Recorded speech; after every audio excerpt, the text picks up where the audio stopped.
Hello there and welcome back to Bearded Budget Gaming and another exciting episode of Cheap Games, No Shame. This week we're looking at a predecessor to a free game from Epic about a year ago. Today we're looking at FTL, Faster Than Light, a fantastic RTS roguelike from Subset Games, makers of Into the Breach, which, to be honest, if you missed that free game, it's worth a buy, considering you can get both of these games on Steam for under £20 in total. Also, don't forget to like, comment and subscribe. I don't like saying that, but you know, it works for the algorithm. So if you've watched some of the other videos, you'll know I do enjoy a roguelike, and this changes it up. You ain't in a dungeon or some crypt, you're tasked with an important mission. You need to save the Federation.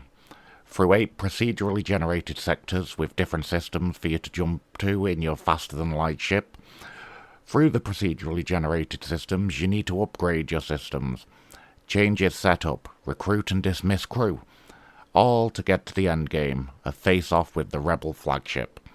The survival of the Federation and its way of life is being threatened by the human-centric rebellion, almost like a complete opposite of Star Wars, and it's up to you to save the day.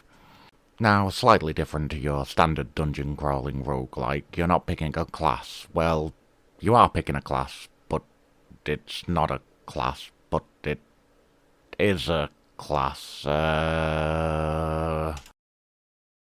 Okay, back from the mind break. You do pick a class, but it's a class of ship. I hope that makes a bit more sense. Do you take the armed and shielded vessel, or the one that has no shields but cloaking technology? Ion weapons and killer drones, or an artillery vessel? Adding to the ship's class is also the crew's class. Different species have different abilities. One will power the ship system of the room they're in, another is a tank, another has great attack but not necessarily great health. We'll come back to that later, but it's your task to manage your crew in the best way possible alongside managing the ship systems. Now let's get on to the crux of the gameplay. As you jump between star systems, you'll come across a wide variety of events. Now, whether that's an enemy ship, either rebel, pirates or another species, or maybe it's a riot on a planet or a spacecraft in distress, you will be reacting to every jump differently. Some are more simple decisions. I don't have enough missiles, so I can't give you any. Some are more difficult, like siding with a fugitive or handing them over for a bounty. And even some can make you choose callous decisions. For example, not shielding a civilian vessel due to risk of your own vessel receiving hull damage. It makes you think you have the data that could help end a rebellion, but if you don't make it to your destination, it would all be for naught. If you've been left damaged after a battle, you may find yourself making a decision you never thought you'd ever make. Postscript writing Lirin Haddock here. In reading back, I almost describe this game as if it's an absolutely harrowing experience. I mean, it really isn't. Speaking of battles, this is where the game truly shines, and it's where the real-time strategy comes into play. Each battle is a case of managing your weapons and other systems, repairing damage and healing. It's a delicate balance to get the most out of each battle.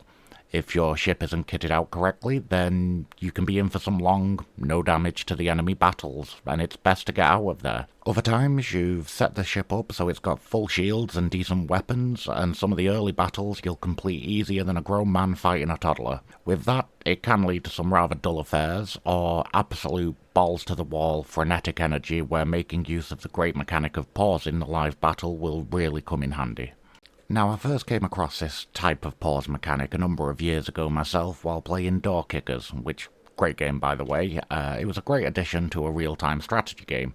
Yes, you pause the game, but now you can actually make choices, target specific enemies, prepare the next stage of your assault, or take time to react to the age-old saying from Helmuth Karl Bernhard Graf von Moltke, also known as Moltke the Elder, which is commonly interpreted into no plan survives contact with the enemy. Except this mechanic allows you to take the time to plan your next moves. Don't get me wrong, I still love, traditional real-time strategy, but what better way to learn and be able to react in your own time as opposed to being decimated by the enemy? The skills and management you pick up in games like FTL and Door Kickers allow you to bring that experience to other games and react differently to how you may have done beforehand.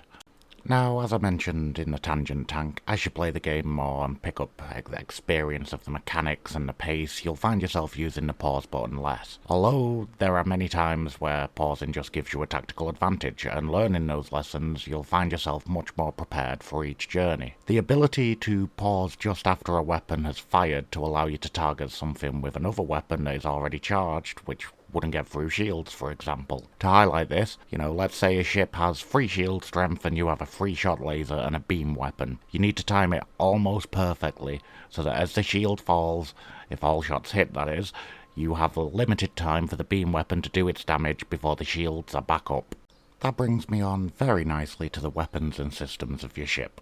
The variety of weapons are great, from missile launchers and teleporting bombs to beam weapons and burst lasers. You'll find your favourite weapon setups yourself, as you play. The loadout of weapons you choose is limited only by a few factors: your cash on hand, your ship's layout, and your power situation. All cost, but how you spend your cash is on you. Do you get the upgraded flat cannon, knowing no shield can withstand it, but it will take 4 power bars? Or do you use multiple other smaller weapons that would fill 4 power bars? It's the same with all your systems. Do you upgrade the doors and make it harder for intruders to move around your ship? Or do you upgrade your shields or engine for better defense or evasion? One class of ship can hold 4 weapons, but another can only hold 3. But it comes with drones, which have 2 to 3 spots themselves. Your crew are the backbone of your journey. Run out of crew, game over. Try to help someone, boop, eaten by giant spiders. Depending on your ship and layout, your crew may vary wildly, or it may be a single species crew. With 8 species to get to grips with: humans, Engi, mantis, rockmen, slugs, Lanius, crystal... crystal? Ah, well, yeah, I've not come across those guys, or noticed at least, and finally my favourite species, purely for the name, Zoltan! Zoltan! Zoltan! Sorry, can't help myself, I haven't seen that movie since I was a teenage fish. But yeah, back on track. Each species has a benefit. Zoltan! Zoltan! For example, power ship systems. But only in the rooms that they're in. And, to have a ship of only Zoltan! Zoltan! Then you can save money on power and upgrade your systems faster. Rockmen are immune to fire, but slow. Mantis attack harder, move faster, but their repair speed is slow. So just from those brief examples, you can see how your crew makeup can make or break your quest. I did say I'd speak about it later. Like other games I've done on this channel, there's a big thing about this game that I haven't really talked about yet. Something that's linked to the last couple of episodes and the last couple of sections. All this variety, all these differing tactics, it all leads to a thing I think is often lacking in some more modern games. Replayability. My hours in the game can attest to that. It's a game I keep coming back to. Whether I have a spare 5 minutes or a longer play session, I have often come back to this game for its consistent replayability and the fact that I always enjoy a game of it. Not frustration or rage. I'm looking at you, Rocket League. Like other games I've mentioned on this channel, there's a great load of mods for the game, whether from moddb.com or, unusually for most games, directly on the Subset Games website. With the game having been out for a number of years, the amount of mods available is vast. Again, I do love a developer who embraces modders and the community, as they can lead on to move and create wondrous things, like Counter-Strike for example. So what else can I say about this game other than grab it? Full price, on sale, whatever way you do, you'll enjoy your time and you'll find yourself coming back for more again and again. Also, it's worth having a look at the guide made by Dr. Whom on Steam. It'll give you some good tips, and there's a link in the description below. So well, that's it. There we have it. Cheap games, no shame. Remember, drop us a like, comment and subscribe. I can't stand saying that. And thank you for watching, and I hope to see you on another episode.